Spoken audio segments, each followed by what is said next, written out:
Hey everyone, Jill Chacha here from Well That's Interesting, and I am absolutely thrilled to tell you about Spotify for podcasters. I use it, I love it, and it all started by downloading the free Spotify for Podcasters app, which has all the tools you need in one place to record and edit your masterpiece of a podcast. Spotify for Podcasters also distributes your show to all major platforms, so when you hit publish, your episodes will stream not only on Spotify, but I'm talking about the Apples, the Googles, Stitcher, Good Pods, the other ones. You get the idea. And you can monetize your podcast with no minimum listenership required. You could also set up monthly subscriptions and record ads just like this one. So what are you waiting for? Download Spotify for Podcasters today and start changing the world. Oh, and please, stay interesting. Hello, and welcome. Welcome. That was too happy. That was too happy. Welcome to a very special episode of Well, That's Interesting. This is going to be an In-Betweeni. Yes, I love that word. It is one of my favorite new words. It's one of our favorite new words. You guys have been amazing, rating us, listening, coming back to every episode, and we realized, once a week is maybe not enough. No. So in between the large episodes, we're going to throw some amazing shit at your face. Yes. Your ears. Your ears. Your ear holes. And in a nice way. In the most pleasant way. Yeah. So, officially we're thinking In-Betweeni. In-Betweeni. As the catchphrase to get you excited. Yeah. And we came up with it because we were eating dinner and having martinis. Yes. And we were like, what if we put in between and martini together? and that's how you create content. There you go. There you go. Usual stuff. Please follow us on Instagram at Well That's Interesting Pod. Hit us up on our email, wellthat'sinterestingpod@gmail.com. And yes, send us your facts. We love reading them. And then we will read them over the air to spread the love to everyone over the internets. Okay. For our first In-Betweenie, I got to thinking, whatever happened to the Murder Hornets? Great question. Yeah, they just showed up, because 2020, the bingo card of 2020 was not complete without a fucking infestation in the United States. So everybody woke up, they checked their Twitter, and there's something called Murder Hornets in the Pacific Northwest and on the West Coast, and everybody freaked out naturally, as we should. Yeah, I did. Yeah, so of course it was more like of course they're here. Of course they're here. Of course. So several weeks have gone by. Murder Hornets are not in Brooklyn. I can tell you that, God. Which is where we are. I would have known. So what's going on? So I dipped into it, and like I said, they were seen on the West Coast, specifically in Washington State, who cannot catch a fucking break. I know. What the hell? I mean, between the serial killers and DHS agents and federal agents beating the crap out of mothers. Now they've got Murder Hornets. Icing on a shit cake. So they're dealing with a possible murder hornet situation. Scientists and agriculturists kind of panicked that they made it to North America because our honeybees have zero defense against these 2-inch monsters. Really? Yeah. So, but it's American honeybees. Yeah. So, you'd think they'd be all AR-15'd up, but they're not. Right? Yeah. So they've never interacted with these murder hornets. And the honeybees in Japan and Korea and China, where they're their natural habitat, their honeybees, they know how to fight back. They know how to gang up on a hornet and kill it. Our honeybees have no evolutionary defense. That's why scientists were like, yo, our honeybees, it's not going to go well. They just basically lay there and get decapitated. They have no idea how to defend themselves. That's a bummer. I feel like you told me about this, but that Black Mirror episode where they made those little robot honeybees. Yeah.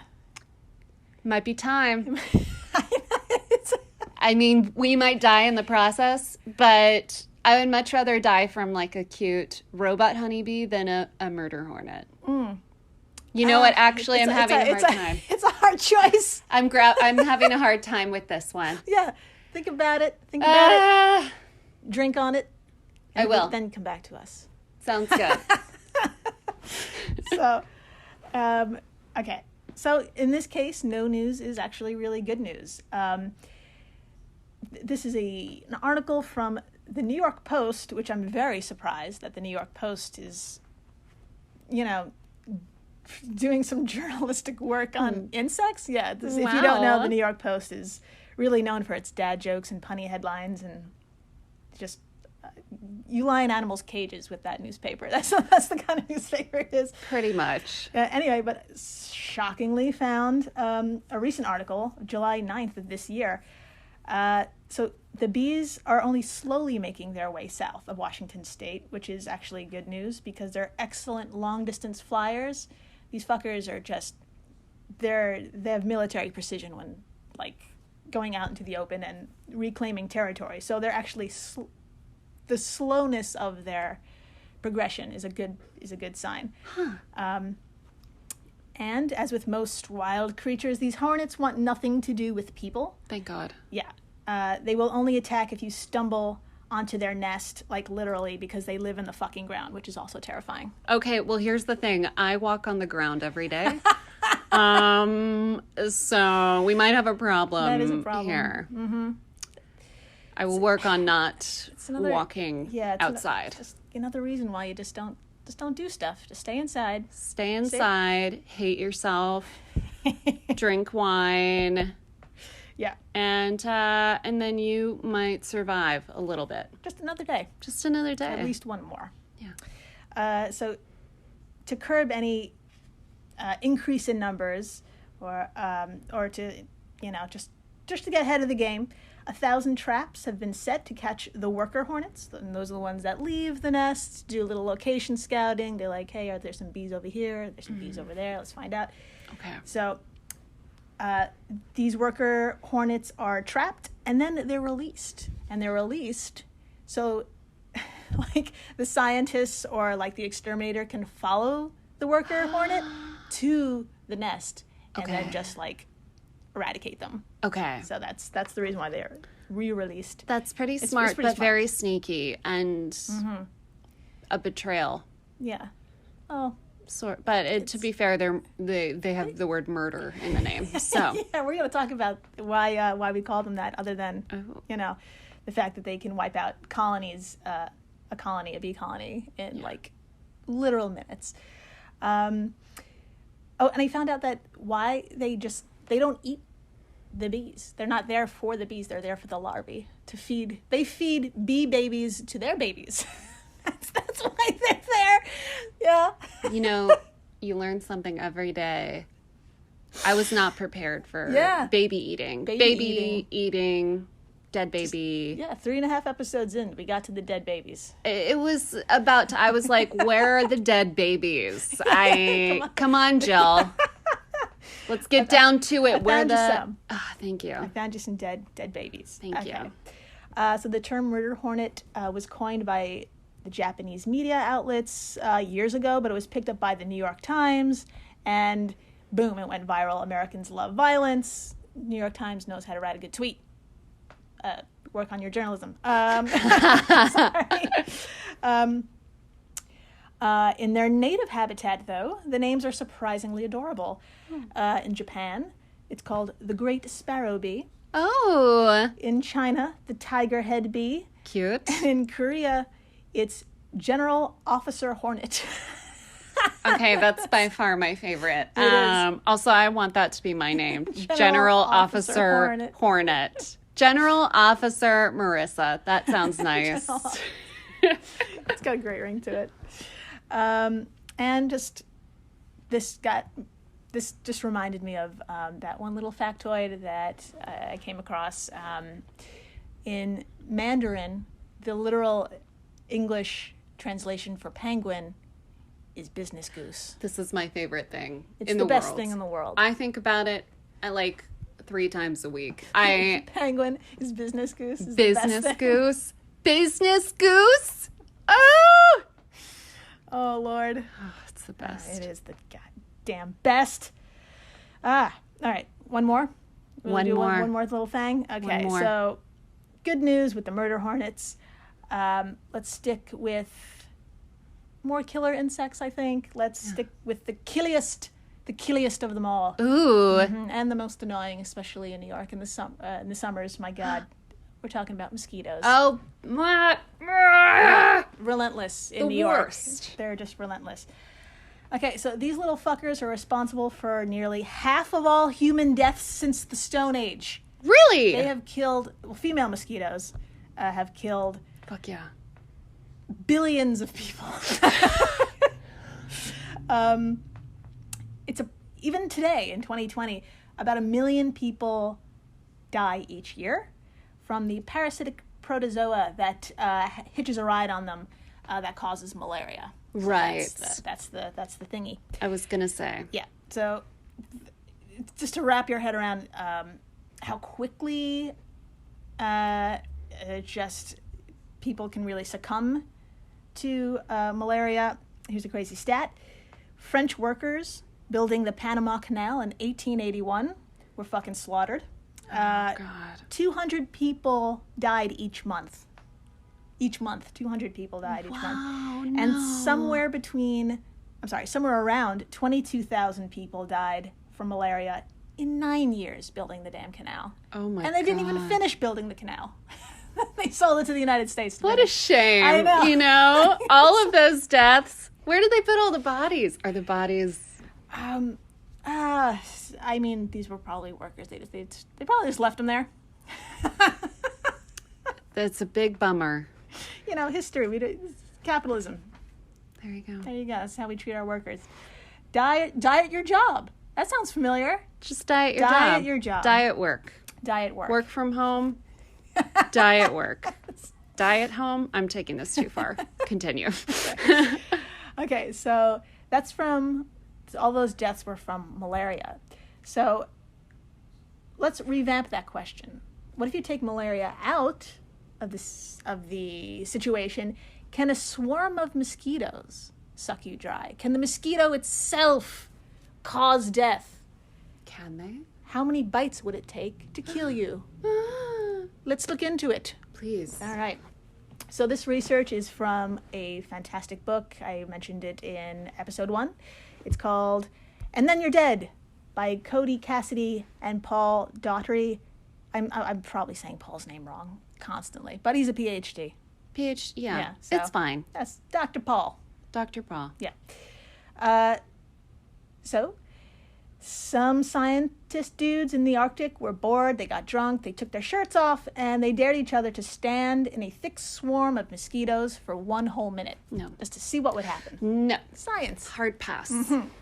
In 60 seconds, they each got an estimated 9,000 bites. Oh, God. In 1 minute. Oh, God. In a swarm of mosquitoes. Is it weird that I want to see pictures of them post bites? I love how I avoid pictures at all costs, and you should, okay, I think post, episodes, you should Google, and then we could, put them on the Instagram. Okay, I'll start doing it, because when you told me about the face tumor, I was like...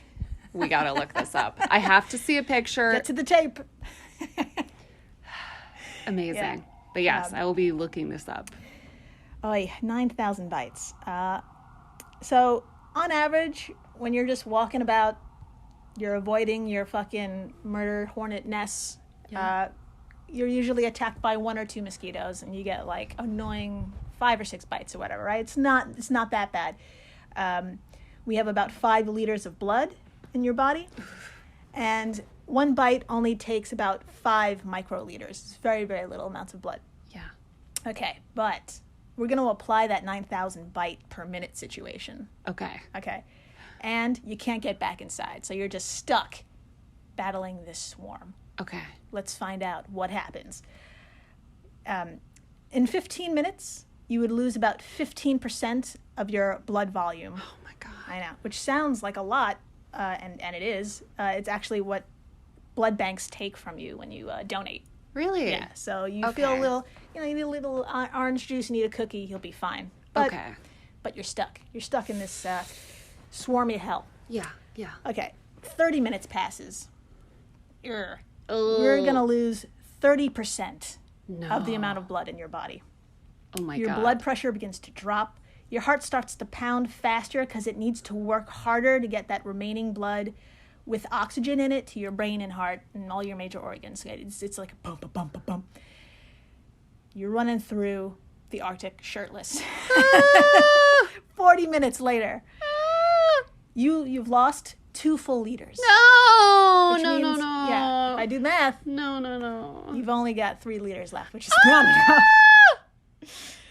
Okay, so with only 3 liters left, your arms and your legs start to go cold, and your body's like, okay, sorry, we got to lose these things. And the tissue starts to break down in your arms and legs because there's not enough oxygen going to those limbs. And then your body's like, we got to save the brain, blah. So, sorry, legs, sorry. So you're probably not running anymore. Yeah. 45 minutes and approximately 400,000 bites later. This is it.